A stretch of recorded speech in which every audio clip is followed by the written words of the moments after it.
Halo guys, bersama saya lagi dalam Alright Nopa Channel. Mantap usaha yang sedang diusahakan oleh YB Rafizi Ramli. Ya, walaupun beliau mengatakan bahwa langkah ini adalah satu langkah berisiko untuk Kementerian Ekonomi, tapi kita percaya pastinya ini akan memberi manfaat kepada negara kita. So usaha yang sedang dijalankan oleh Rafizi Ramli ini adalah untuk memartabatkan pusat kecemerlangan industri pertanian, ya, untuk dilakukan secara nasional, secara global, bagi memenuhi ataupun mencukupi keperluan makanan di dalam negara kita. Ini adalah satu usaha yang semestinya ya akan disokong oleh rakyat dengan perancangan yang rapi. Pastinya walaupun perkara ini gagal dilaksanakan oleh kerajaan sebelum ini, tapi dengan usaha, dengan pemantauan, saya percaya ia boleh menghasilkan buah ya di dalam rancangan dan juga strategi ini. Tapi dengan itu tanpa buang masa, mari kita mendengar sendiri ucapan daripada YB Rafizi Ramli berkaitan dengan di semasa dalam satu majlis pelancaran Intan di UPM ya, di Universiti Putra Malaysia. Assalamualaikum warahmatullahi wabarakatuh. Salam sejahtera, selamat petang. Alhamdulillahirabbil alamin wassalatu wassalamu ala asyrafil anbiya'i wal mursalin wa ala alihi washabbihi ajma'in. Rabbi shrah li sadri wa yassir li amri wa hlul 'uqdatam min lisani yafqahu qawli. Saudara pengurusi majlis yang berbahagia, Datuk Profesor Dr. Roslan Sulaiman, Naib Chancellor Universiti Putra Malaysia, yang saya hormati, yang berhormat Datuk Hanifah Haji Taib, Timbalan Menteri Ekonomi, yang berbahagia Datuk Nur Azmi Dirun, Ketua Setiausaha Kementerian Ekonomi, yang berurusan Profesor Dr. IR Hang Tuah Baharudin, Timbalan Naib Chancellor Jaringan Industri UPM, sahabat-sahabat, saudara-saudari, rakan-rakan kongsi, penerima yang hadir pada hari ini. Saya minta maaf kerana kita sebenarnya tunda. Sepatutnya program pada hari ini bermula jam 12.30 hari. Tapi disebabkan oleh sebahagian besar daripada kami berada di Johor pagi ini untuk pengurusan jenazah Allahyarham Datuk Seri Salahuddin Ayub. Tapi kita juga tidak ada pilihan, kita perlu teruskan juga kerana ini adalah sebahagian daripada komponen-komponen penting yang menjadi perancangan bersepadu di peringkat kerajaan untuk membina satu ekosistem pertanian moden demi keterjaminan makanan negara. Jadi kita tak boleh nak tunda lagi. Jadi sebab itu saya ucapkan terima kasih kepada pihak yang terlibat yang berjaya memastikan walaupun ada kelewatan 5 jam tapi kita boleh teruskan pada hari ini. Saya ingat Alhamdulillah juga kalau tengah hari tadi 12 lagi panas kan, ni teduh sedikit.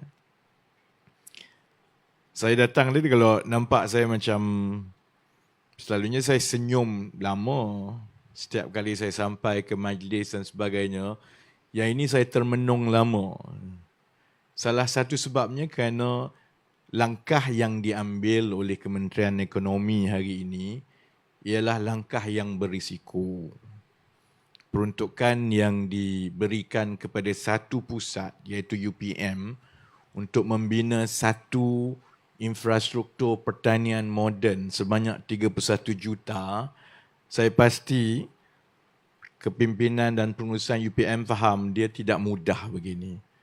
Selalunya dia perlu melalui proses yang panjang, tapi kami mempercepatkan dan saya bagi persetujuan segera. Jadi saya akan bermasalah kerana lepas ini akan ada lambakan permohonan-permohonan seperti ini. Pada masa yang sama juga kita buat keputusan untuk beri peruntukan yang besar sebenarnya untuk kos operasi 3.5 juta untuk setiap satu kohort. Tapi pada peringkat saya, setelah kita lihat keseluruhan keperluan untuk memodernkan industri tani di negara ini dan membangunkan model perniagaan pertanian yang boleh berdiri di atas kaki sendiri, ia suatu langkah yang berisiko yang saya ingat boleh diambil oleh kerajaan. Tetapi ia juga akan jadi satu cabaran yang besar kepada UPM sebab apabila telah diberikan peruntukan seperti itu, trust me, I will check you every 2 months. Because masalah di negara ini, dan inilah sebabnya masyarakat kita sebenarnya begitu pesimis. Apabila kita kata kerajaan ingin membina infrastruktur pertanian, kita ingin memastikan ada keterjaminan makanan, kita tak boleh salahkan masyarakat kita yang pesimis dengan usaha-usaha baik di peringkat kerajaan ataupun baik di peringkat universiti macam UPM. Kerana kegagalan kita sebelum ini ialah kita hanya mengadakan program tetapi ia tidak pernah mencapai skala nasional. It did not move the needle. Jadi walaupun untuk laporan kita, laporan itu nampak cantik, iaitu kita dah buat ini, kita ada itu dan sebagainya, tetapi ia tidak berjaya mengubah keadaan industri, strukturnya, dia tidak berjaya dikembangkan secara berterusan dan akhirnya ia mati begitu saja. Ini bukan kali pertama negara kita mengumumkan akan memberi tumpuan kepada membangunkan sektor pertanian. Kita dah dengar berpuluh tahun. Jadi sebab itu kali ini, pendekatan kerajaan ini ialah ia tidak diserahkan semata-mata kepada 1-2 kementerian atau agensi sahaja. Ia adalah satu langkah yang bersepadu oleh seberapa banyak agensi dan juga kementerian, dan salah satu yang ditumpukan oleh Kementerian Ekonomi ialah untuk membangunkan projek-projek rintis dan membina keseluruhan ekosistem model perniagaan itu. We need to get the business model right. And that takes a lot more than business as usual. Jadi saya harap sementara kita bergembira hari ini, kita akan lancar, lepas ni kita makan, lepas ni dan sebagainya, the real work actually begins after that to make sure that not only it is sustainable, not only it is economically viable, but it will have the impact of moving the needle for the country as a whole.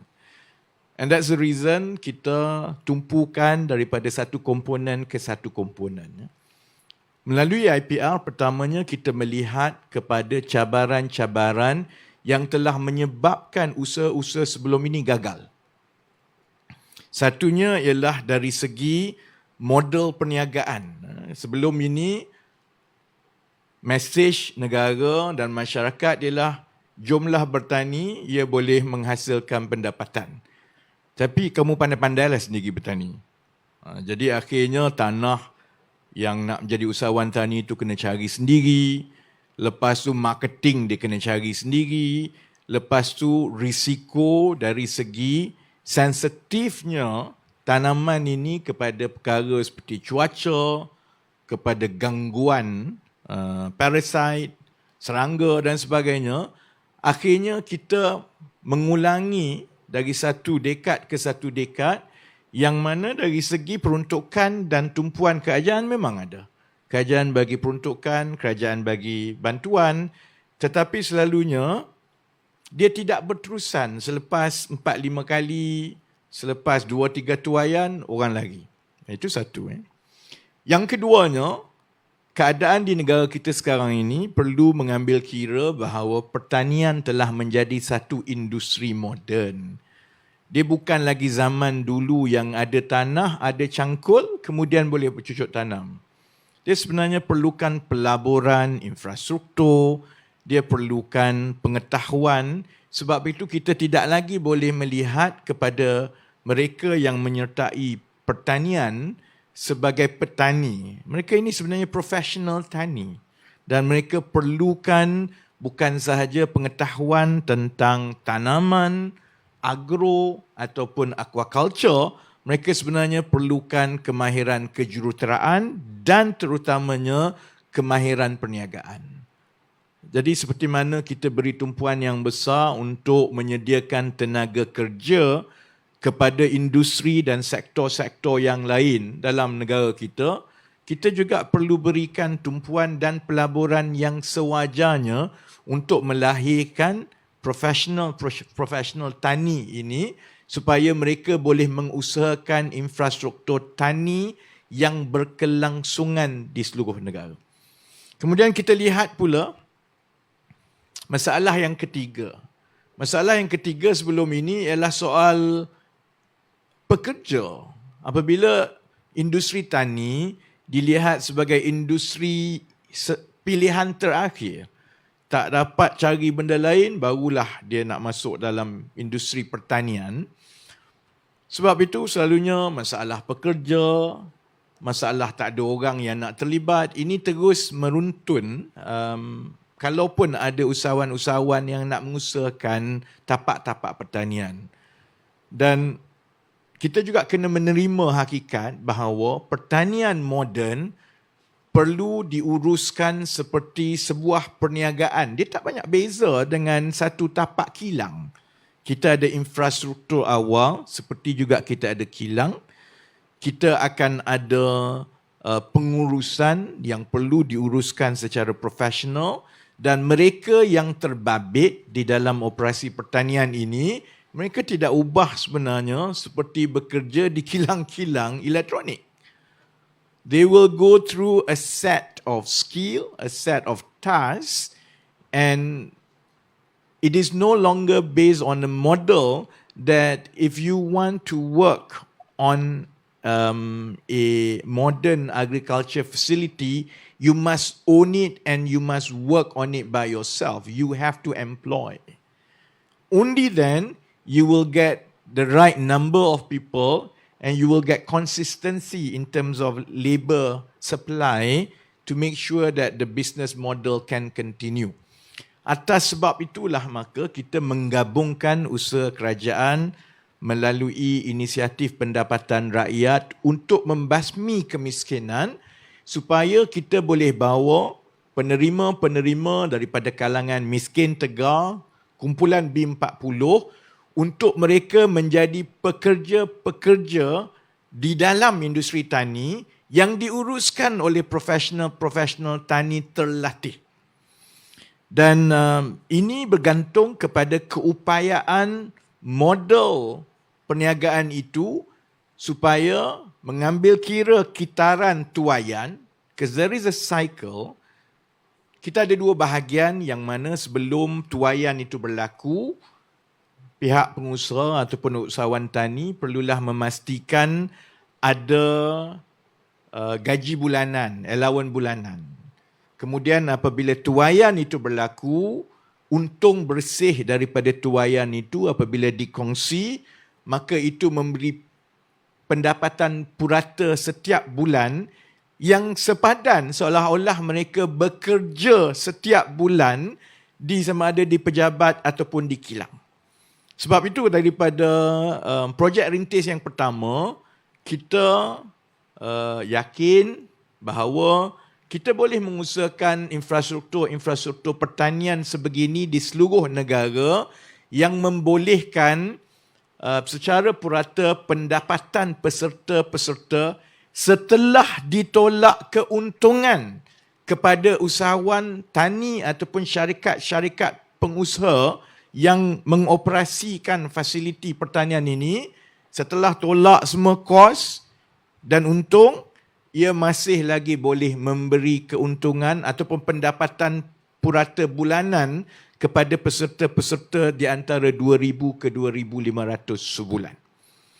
Dan perkara kelima, sebab itu kita ada wakil daripada Nestle dan syarikat yang lain, perkara kelima, masalah yang perlu kita selesaikan ialah memastikan bahawa risiko pemasaran dan penjualan itu turut diuruskan sebagai keseluruhan perancangan projek.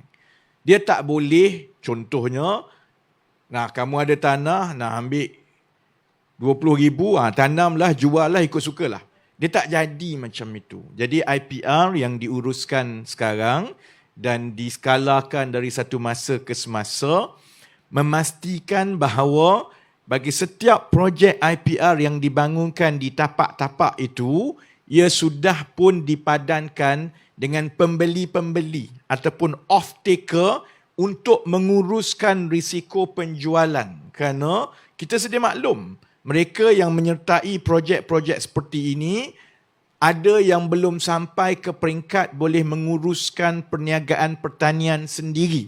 Maka itu menjadi tugas agensi kerajaan seperti Kementerian Ekonomi memastikan bagi setiap tapak yang kita biayai, kita bawa penerima, kita padankan dengan usahawan tani profesional, sudah ada pembeli yang bersedia. Jadi itu gambaran keseluruhannya dan itu model yang telah dibangunkan sejak 6 bulan yang lalu. Saya boleh maklumkan bahawa kita dah sampai ke peringkat yang seterusnya. Seperti mana sebarang dasar dan juga pelaksanaan projek, ia bermula dengan rangka ataupun the policy design. Kemudian daripada rangka itu, kita uji pada skala rintis terlebih dahulu di projek-projek tertentu untuk semak ekonomiksnya bagaimana, untuk semak dari segi kemahiran, untuk semak sikap mereka yang terbabit, sama ada dia betul-betul berminat ke tidak. Dan setelah kita sudah dapat maklum balas dan juga dapatan-dapatan yang diperlukan, baru kita boleh bawa ke skala yang seterusnya. Fungsi strategik UPM dalam keseluruhan desain ini ialah kerana kita mengenal pasti kita tidak boleh bergantung sepenuhnya kepada profesional yang tidak terlatih untuk menguruskan infrastruktur dan fasiliti pertanian ini. Mereka perlu dilatih dengan baik dan bukan saja dilatih dari segi teori, mereka perlu ada latihan praktikal yang berasaskan perniagaan untuk tempoh masa yang paling kurang mengambil kira 2 kitaran. Baru dia faham, baru dia rasa, dia tahu sikap, cabaran dan sebagainya. Sebab untuk mengusahakan sesuatu projek pertanian yang berterusan, they must survive the first few cycle of learning. And that cycle of learning itu yang sebenarnya boleh menjadi begitu demotivating. Dia Allah, mula-mula tanaman menjadi, tuaian seterusnya tak menjadi. A lot of it is a learning curve. And at the very least, you must go through 2 cycles of learning curve. Dan kalau mereka, usahawan-usahawan tani ini, terutamanya yang muda-muda, buat sendiri, it can burn your fingers. Because you put aside some amount of money, you think this can be done, buat. Yang pertama nampak okey, yang kedua semua mati. And then you quit.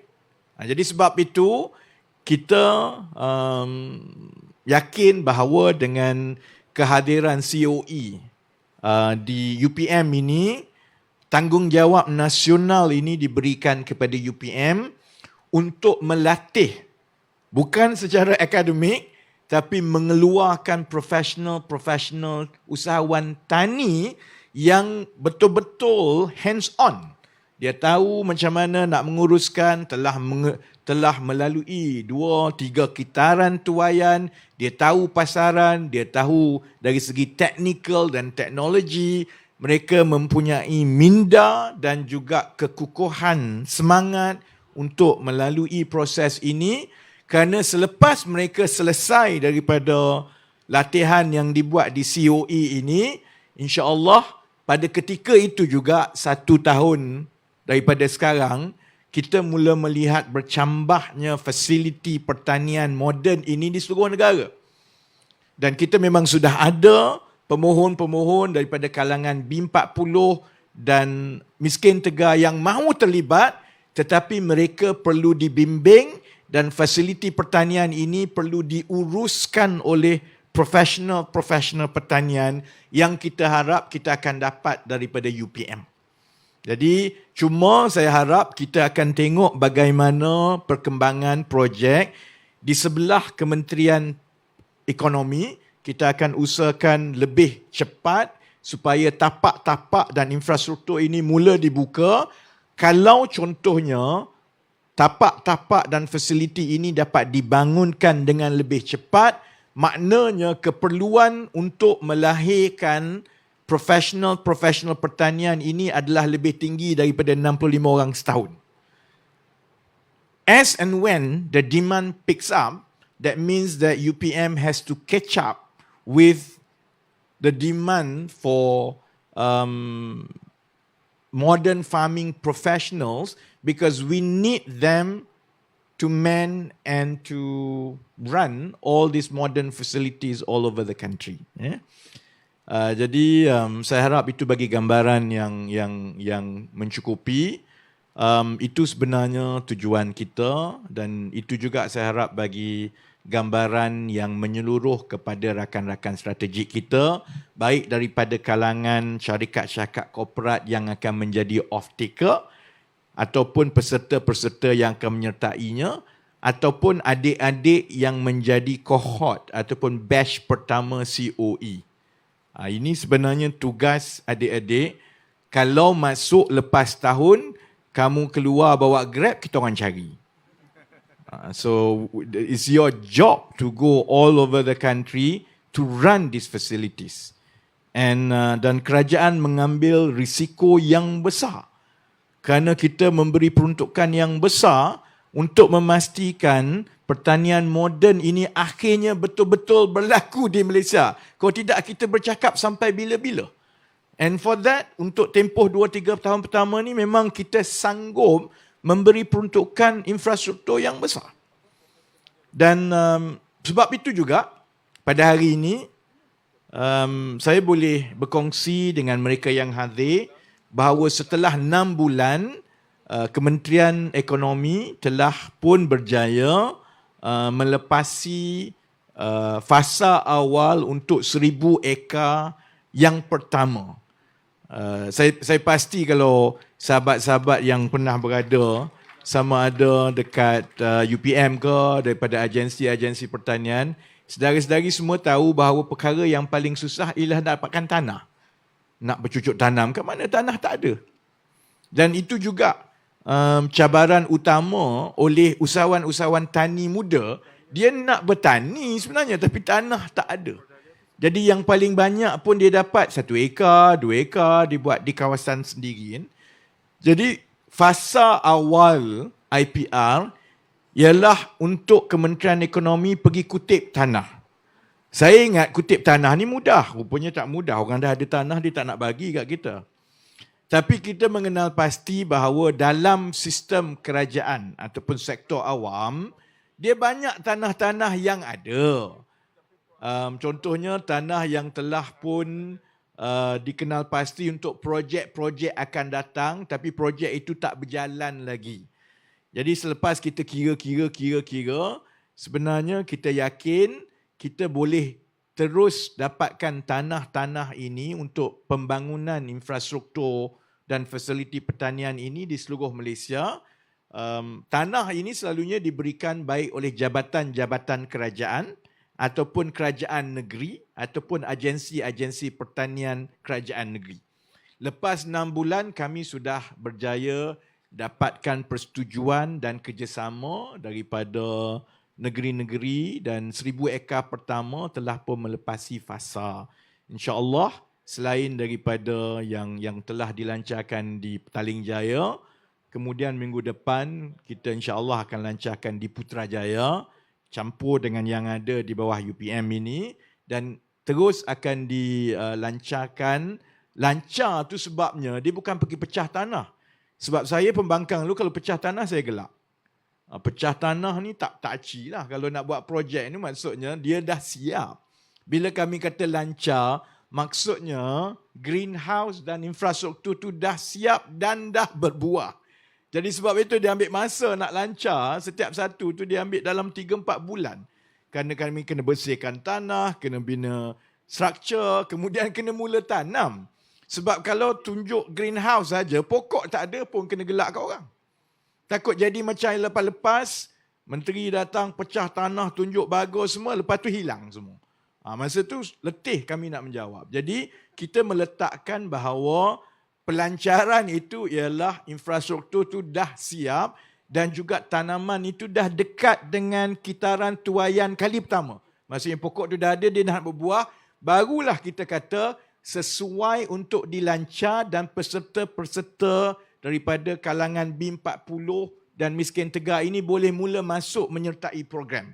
Jadi kepada yang menonton dan tanya saya, bila kami nak dibawa masuk ke IPR ni, sebab bila kami bagi kelulusan, kemudian padankan, itu kerana plot-plot yang akan diperolehi oleh peserta daripada miskin tegar dan juga B40 ini, dia dapat plot yang sebenarnya dah nak berbuah. Jadi kalau mati lepas tu memang salah korang. Sebab sebelum kita bagi tu, kita dah jaga semua, hampir kitaran pertama dan hampir boleh petik dah. Tapi sebab kita tahu sebelum ini, kalau kita bawa daripada awal, selalunya orang cepat putus asa. Dia rasa payah, buat, dia kata, saya tak nak buat lah, saya nak buat benda lain. Jadi sebab itu kita bawa peserta-peserta, selalunya di peringkat yang dah 3 suku nak tuai dah. Jadi lepas ini, daripada 1000 ekar ini, insya-Allah daripada 1 ke 1. Dan itulah yang kita perlukan profesional daripada COE untuk mengendalikan tapak-tapak dan fasiliti pertanian ini. Dan akhir sekali, selepas kita telah melalui fasa bekerjasama dengan agensi-agensi sektor awam, Kementerian Ekonomi sekarang yakin sudah sampai masanya untuk kita meluaskan lagi. I think I need a drink. Dah.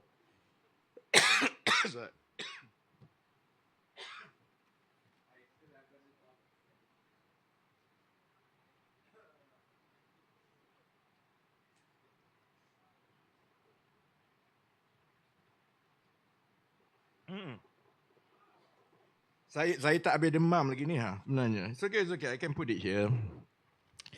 Jadi kita sampai ke fasa yang saya ingat dinanti juga oleh orang ramai. Kerana sebelum ini dia melibatkan tanah-tanah sektor awam. Kita kena kutip daripada agensi kerajaan dan lain-lain. Tetapi kita juga sedia maklum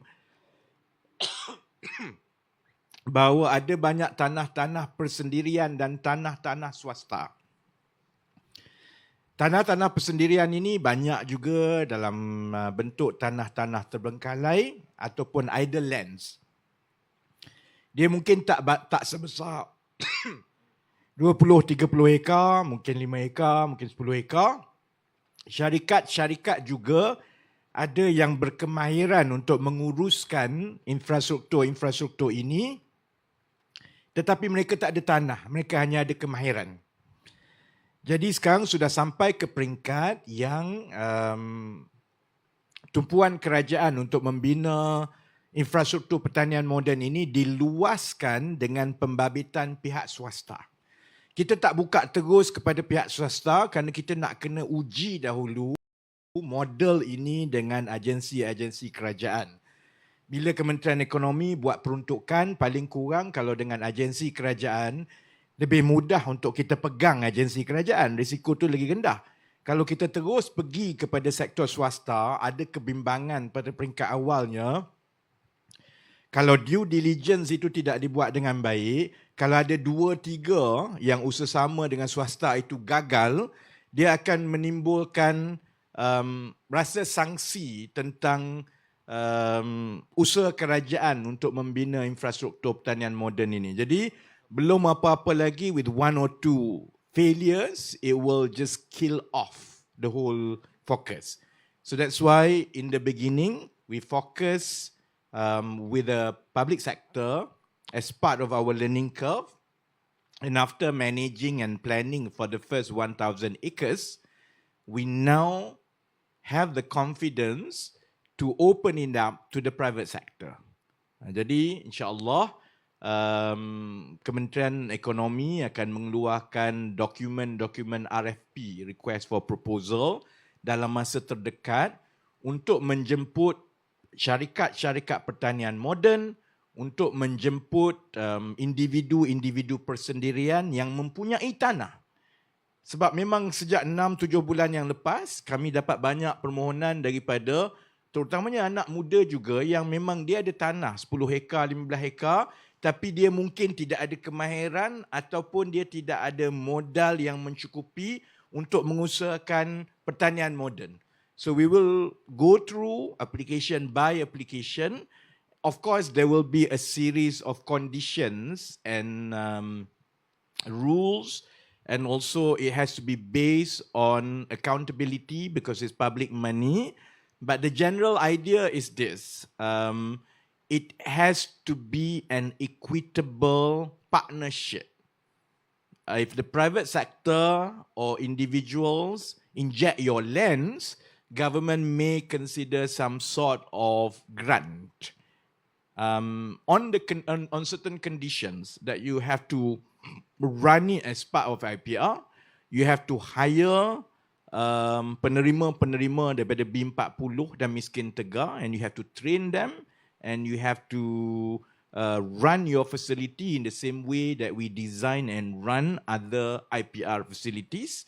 And the economics must make sense. Jadi dia akan melibatkan due diligence di pihak kerajaan untuk memastikan bahawa ini bukan skim cepat kaya. Tengok orang masuk pertanian, nak masuk juga tapi tak ada kemahiran, tak ada aset dan tidak berniat pun untuk kekal dalam pertanian itu.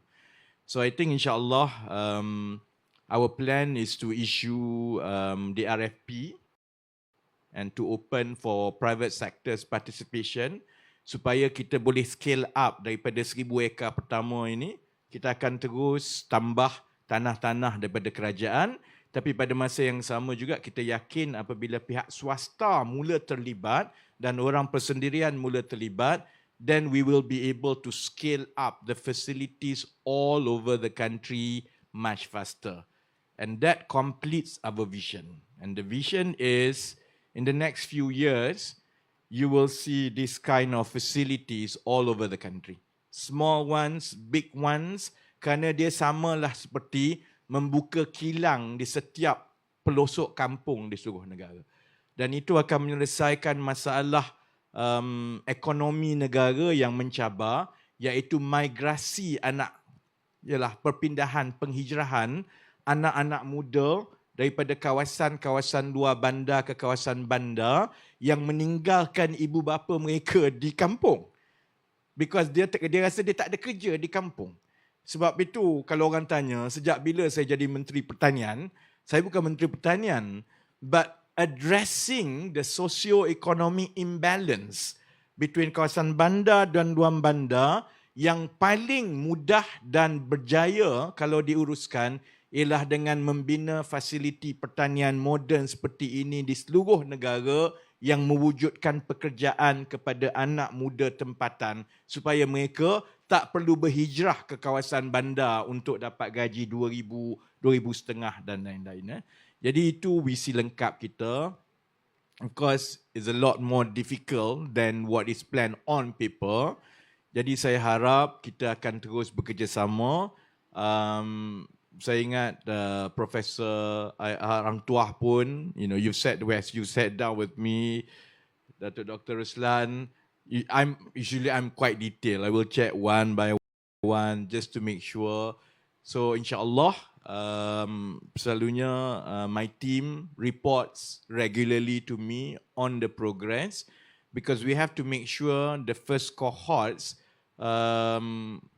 gets into the industry very quickly, runs these facilities, and insyaAllah dengan lebih banyak, dia akan meyakinkan lebih ramai anak muda untuk mengambil peluang dalam industri pertanian moden ini di seluruh negara. Jadi dengan itu, sebelum saya batuk kali ketiga, Jadi saya ucap sekali lagi terima kasih kepada semua yang menguruskan program pada hari ini. Terima kasih kepada rakan-rakan strategik yang hadir. Terima kasih kepada pihak media dan insya-Allah dengan lafaz Bismillahirrahmanirrahim, saya doakan supaya usaha-usaha yang dibuat di UPM ini insya-Allah akan melahirkan generasi usahawan dan profesional tani yang akan mengubah kedudukan negara kita di masa akan datang. Terbaik, itu dia sahabat semua, satu pencerahan yang baik daripada YB Rafizi Ramli ya, semasa dalam satu majlis pelancaran Pusat Kecemerlangan Industri Pertanian yang bertempat di Universiti Putra Malaysia dan sekaligus dirasmikan oleh YB Rafizi Ramli sebagai Menteri dalam Kementerian Ekonomi. Dan kita percaya ini akan menjadi batu loncatan atau permulaan ya untuk ekonomi kita berkembang ke arah pertanian moden dan juga akan membangkitkan kemahuan dan juga anak-anak muda ya untuk terlibat di dalam program ini. Jadi terbaik, satu usaha yang padu, satu usaha yang mantap daripada YB Rafizi Ramli. Kita berdoa semoga apa yang dilakukan, direncanakan ini membuahkan hasil untuk negara, untuk anak-anak muda ya, untuk sesiapa mereka yang terlibat di dalam program. Terima kasih kepada anda semua yang mendengar bersama dengan saya dan kita ucapkan semoga rancangan ini akan berjalan dengan lancar dan kita harapkan juga ia memberi manfaat kepada anak muda dan juga negara kita Malaysia. Alright, sampai di sini saja izinkan saya untuk mengundurkan diri dan seperti biasa peribahasa mengatakan tapapun kangkap, 2 tahun keinginan. Dalam bahasa Melayunya, tepuk dada, tanya selera. Sekian sahaja pada Alright No Channel. Saya kita berjumpa lagi dalam info dan update yang seterusnya. Sekian. Bye-bye.